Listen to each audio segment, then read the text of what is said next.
আপনি কি কখনো এমন পরিস্থিতির মধ্যে পড়েছেন যেখানে জীবন যেন বারবার আপনার সহ্যশক্তি পরীক্ষা করছে? হয়তো এমন একটা সময় পার করছেন যখন সবকিছুই কঠিন মনে হচ্ছে। ব্যক্তিগত সংগ্রাম, আবেগের চাপ বা এমন একটা অবস্থা যেখানে আপনি নিজেকে আটকে পড়া অনুভব করেছেন। এসবের মধ্যে হতাশা আসাটা খুবই স্বাভাবিক। কিন্তু জানেন কি, আল্লাহ কুরআনে আমাদের আশ্বাস দিয়েছেন, আল্লাহ কখনো কোনো প্রাণকে তার সামর্থ্যের বেশি বোঝা দেন না। হয়তো আল্লাহ আপনার জন্য এমন কিছু প্রস্তুত করছেন যা আপনার জীবনকে একেবারে নতুন করে সাজিয়ে তুলবে। এখন ভাবুন, যদি আপনার এই সব সংগ্রাম আসলে আল্লাহর বড় কোনো পরিকল্পনার অংশ হয়। আজকের ভিডিওতে আমরা আলোচনা করব এমন 7টি লক্ষণ যা ইঙ্গিত দেয় যে আল্লাহ নীরবে আপনার জন্য বড় কিছু তৈরি করছেন। আপনি যদি নিজেকে হতাশ বা অনিশ্চিত অবস্থায় খুঁজে পান, তবে এই ভিডিওটি হতে পারে সেই আলো যা আপনাকে সামনে এগিয়ে যাওয়ার শক্তি দেবে। প্রথম লক্ষণ, ধৈর্যের পরীক্ষা। অনেক সময় এমন হয় যে চ্যালেঞ্জগুলো একটার পর একটা আসতে থাকে, আর আপনার মনে হতে থাকে সবকিছু আপনার বিরুদ্ধে যাচ্ছে। কিন্তু এর পেছনে একটা গভীর পরিকল্পনা আছে। রাসূলুল্লাহ সাল্লাল্লাহু আলাইহি ওয়াসাল্লাম বলেছেন, যখন আল্লাহ তার বান্দার মঙ্গল চান তখন তিনি তাকে দুনিয়াতে পরীক্ষা দেন। হযরত বেলাল রাদিয়াল্লাহু তাআলা আনহুর কথা চিন্তা করুন।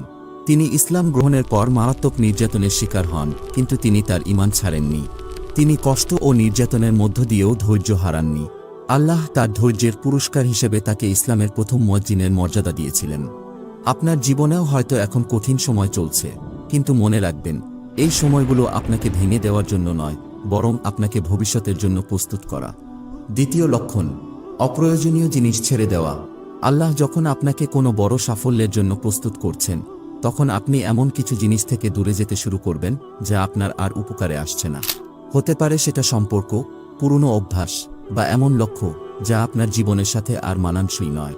কষ্টকর হলেও এগুলো ছেড়ে দেওয়াই আপনাকে নতুন সফলতার পথে নিয়ে যাবে।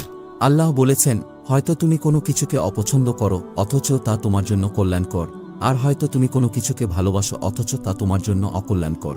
আপনার জীবনে এমন অপ্রয়োজনীয় জিনিসগুলো ছেড়ে দেওয়া খুব কঠিন হতে পারে, কিন্তু এটা আল্লাহর একটা ইঙ্গিত যে তিনি আপনার জন্য ভালো কিছু প্রস্তুত করছেন। তৃতীয় লক্ষণ, ধৈর্যের শক্তি বৃদ্ধি। আপনি যদি লক্ষ্য করেন জীবনের কঠিন মুহূর্তগুলোতে আপনার ধৈর্য আরও শক্তিশালী হচ্ছে, তবে বুঝবেন আল্লাহ আপনাকে একটা বড় পরিকল্পনার জন্য প্রস্তুত করছেন। রাসূল সাল্লাল্লাহু আলাইহি ওয়াসাল্লাম বলেছেন, যখন কোনো মুসলমান কষ্ট, ক্লান্তি বা রোগে আক্রান্ত হয়, তখন আল্লাহ তার কিছু গুনাহ মাফ করেন। এটি বুঝিয়ে দেয় ধৈর্য ও কষ্টের মুহূর্তগুলো আসলে আল্লাহর পক্ষ থেকে আমাদের জন্য একটি মাফের সুযোগ। পাশাপাশি এটি আমাদের জন্য একটি বড় কল্যাণের পূর্বাভাস। হযরত আইয়ুব আলাইহিস সালাম এর জীবনে আমরা দেখতে পাই যে তিনি কঠিন সময়ে তার সহ্যশক্তি ও ধৈর্যের মাধ্যমে আল্লাহর পরীক্ষায় উত্তীর্ণ হয়েছিলেন। দীর্ঘ সময় ধরে শারীরিক ও মানসিক কষ্টে থাকা সত্ত্বেও তিনি আল্লাহর প্রতি আস্থা হারাননি। হযরত আইয়ুব আলাইহিস সালাম দীর্ঘ 18 বছর ধরে শারীরিক ও মানসিক কষ্টে ছিলেন। তিনি একসময় খুবই ধনী ও প্রভাবশালী ছিলেন, কিন্তু আল্লাহ তাকে পরীক্ষা করার জন্য তার সমস্ত ধনসম্পদ, সন্তান এবং স্বাস্থ্য কেড়ে নেন। তিনি কঠিন রোগে আক্রান্ত হন, যার ফলে শরীরের অধিকাংশ অংশই ক্ষতিগ্রস্ত হয়। তবুও তিনি কখনো আল্লাহর প্রতি বিশ্বাস হারাননি। ধৈর্য ও ঈমানের মাধ্যমে তিনি এই পরীক্ষায় উত্তীর্ণ হন এবং শেষে আল্লাহ তার সবকিছু ফিরিয়ে দেন, আরও বরকতসহ। এই উদাহরণ থেকে আমরা শিখি, কঠিন সময় আসলেও আল্লাহ শেষ পর্যন্ত ভালো কিছুই দেন। হয়তো আপনার ধৈর্যের পরীক্ষাও শেষ হতে চলেছে এবং আল্লাহ আপনার জন্য সেই বড় পরিবর্তন নিয়ে আসছেন। চতুর্থ লক্ষণ, ব্যর্থতা ও পরীক্ষায় পড়া। জীবনে আমরা অনেক সময় একের পর এক ব্যর্থতার সম্মুখীন হই, হতে পারে সেটা চাকরিতে, সম্পর্কগুলোতে বা ব্যক্তিগত লক্ষ্য পূরণে। এমন সময় মনে হয় যেন কিছুই ঠিকভাবে হচ্ছে না, কিন্তু মনে রাখবেন, এটাই আল্লাহর পক্ষ থেকে আপনার জন্য একটি পরীক্ষা হতে পারে। যেমন হযরত ইউসুফ আলাইহিস সালাম এর কথা চিন্তা করুন। তার ভাইরা তাকে প্রতারিত করে কূপে ফেলে দেয়, যা ছিল চরম দুঃখের একটি মুহূর্ত। কিন্তু আল্লাহ সেই প্রতারণাকেই একটি বড় সফলতার পথে রূপান্তরিত করেছিলেন। ইউসুফ আলাইহিস সালাম কূপ থেকে উঠে মিশরের মন্ত্রিসভায় সম্মানিত পদে পৌঁছান। তার ধৈর্য এবং আল্লাহর প্রতি অবিচল বিশ্বাসই তাকে সেই সফলতার শিখরে পৌঁছাতে সাহায্য করেছিল। আপনার জীবনের ব্যর্থতাগুলো আল্লাহর পরিকল্পনার অংশ হতে পারে, যা হয়তো আপনাকে কোনো বড় সাফল্যের দিকে নিয়ে যাচ্ছে। পঞ্চম লক্ষণ, কিছু মানুষের সাথে দূরত্ব সৃষ্টি হওয়া। আল্লাহ যখন আপনাকে বড় কোনো লক্ষ্যের দিকে নিয়ে যেতে চান, তখন আপনি দেখতে পাবেন কিছু মানুষের সাথে আপনার দূরত্ব বেড়ে যাচ্ছে। হয়তো সেই মানুষগুলো আপনার জীবনের জন্য আর উপযুক্ত নয়, বা তাদের প্রভাব আপনার উন্নতির পথে বাধা হয়ে দাঁড়াতে পারে। এটা হতাশাজনক মনে হতে পারে, কিন্তু মনে রাখুন, আল্লাহ আপনাকে নতুন ইতিবাচক সম্পর্কের জন্য প্রস্তুত করছেন, যা আপনার জীবনকে আরও সমৃদ্ধ করবে। হজরত ইব্রাহিম আলাইহিস সালামের জীবনে আমরা দেখতে পাই যে তিনি যখন আল্লাহর নির্দেশ মেনে তাওহীদের পথে চলতে শুরু করেন, তখন তার নিজের পিতার সাথেও দূরত্ব সৃষ্টি হয়েছিল। তার পিতা মূর্তি পূজার প্রচলন করতেন, যা ইব্রাহিম আলাইহিস সালামের বিশ্বাসের বিরুদ্ধে ছিল। আল্লাহ তাআলা ইব্রাহিম আলাইহিস সালামকে নতুন পথে, সঠিক ও ধার্মিক মানুষের সাথে চলার জন্য প্রস্তুত করছিলেন। যদিও তার জন্য এটা কষ্টকর ছিল, কিন্তু এটিই তাকে আল্লাহর পথে দৃঢ় হতে সাহায্য করেছিল। যেমন রাসূল সাল্লাল্লাহু আলাইহি ওয়াসাল্লাম বলেছেন, মানুষের ধর্ম তার বন্ধুর ধর্মের উপর নির্ভর করে।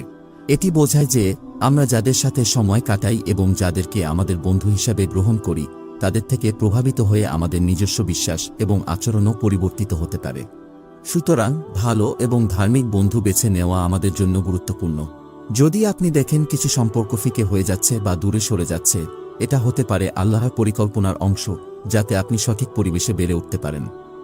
6 নম্বরে যাওয়ার আগে আমি আপনাদের একটা ছোট্ট কথা বলতে চাই। আপনাদের সাপোর্ট আমাদের জন্য খুবই জরুরি। আপনারা আমাদের কন্টেন্ট পছন্দ করলে অবশ্যই লাইক করবেন এবং কমেন্ট করে জানাবেন আপনার মূল্যবান মতামত। আমরা প্রতিটি কমেন্ট মনোযোগ দিয়ে পড়ি, আর সেগুলো আমাদের নতুন কন্টেন্ট তৈরিতে আরও উৎসাহী করে তোলে। আপনার সাপোর্ট আমাদের অনুপ্রেরণা দেয় আরও ভালো, আরও মানসম্মত কন্টেন্ট বানানোর জন্য। 6ষ্ঠ লক্ষণ, সহায়ক মানুষদের ঘিরে থাকা। আল্লাহ কখনো কখনো এমন মানুষদের আপনার জীবনে পাঠান, যারা আপনার উন্নতি ও সাফল্যের পথে সহায়ক হয়ে দাঁড়ায়। রাসূল সাল্লাল্লাহু আলাইহি ওয়াসাল্লাম এর জীবনে হযরত আবু বকর রাদিয়াল্লাহু তাআলা আনহুর এর উদাহরণ দেখতে পাই। তিনি রাসূল সাল্লাল্লাহু আলাইহি ওয়াসাল্লাম এর ঘনিষ্ঠ বন্ধু ও সহায়ক ছিলেন। প্রতিটি কঠিন মুহূর্তে, যেমন হিজরতের সময় গুহায় আশ্রয় নেওয়ার সময়, আবু বকর রাদিয়াল্লাহু তাআলা আনহু তার পাশে ছিলেন। যদি আপনি এমন মানুষদের পাশে পান, যারা আপনাকে উৎসাহিত করে, ইতিবাচকভাবে প্রভাবিত করে, তাহলে বুঝবেন এটা আল্লাহর পক্ষ থেকে এক বিশেষ রহমত। এই মানুষগুলো আল্লাহর মেহেরবানির নিদর্শন হিসেবে আপনার জীবনে আসে।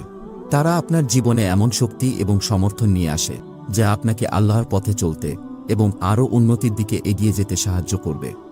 7ম লক্ষণ, অতীত ছেড়ে এগিয়ে চলার তাগিদ অনুভব করা। সবচেয়ে বড় চিহ্নগুলোর একটি হল যখন আপনি অতীতের কষ্ট, ব্যর্থতা, এমনকি সাফল্যকেও ছেড়ে সামনে এগিয়ে যাওয়ার তাগিদ অনুভব করেন। আল্লাহ বলেন, তোমরা দুর্বল হয়ো না, দুঃখ করো না, তোমরাই বিজয়ী হবে যদি তোমরা ঈমানদার হও। অতীতকে পেছনে ফেলে নতুন সুযোগের জন্য পথ তৈরি করার তাগিদটাই আল্লাহর কাছ থেকে একটা বড় পরিবর্তনের চিহ্ন হতে পারে। আমাদের জীবনে আল্লাহ আমাদের যেসব সুযোগ দিচ্ছেন, সেগুলো চিন্তা করার জন্য একটু সময় নিন। আজকের আলোচনায় উল্লেখিত লক্ষণগুলো যদি আপনার জীবনে থাকে, তাহলে জানবেন আল্লাহ আপনাকে একটা বড় সফলতার জন্য তৈরি করছেন।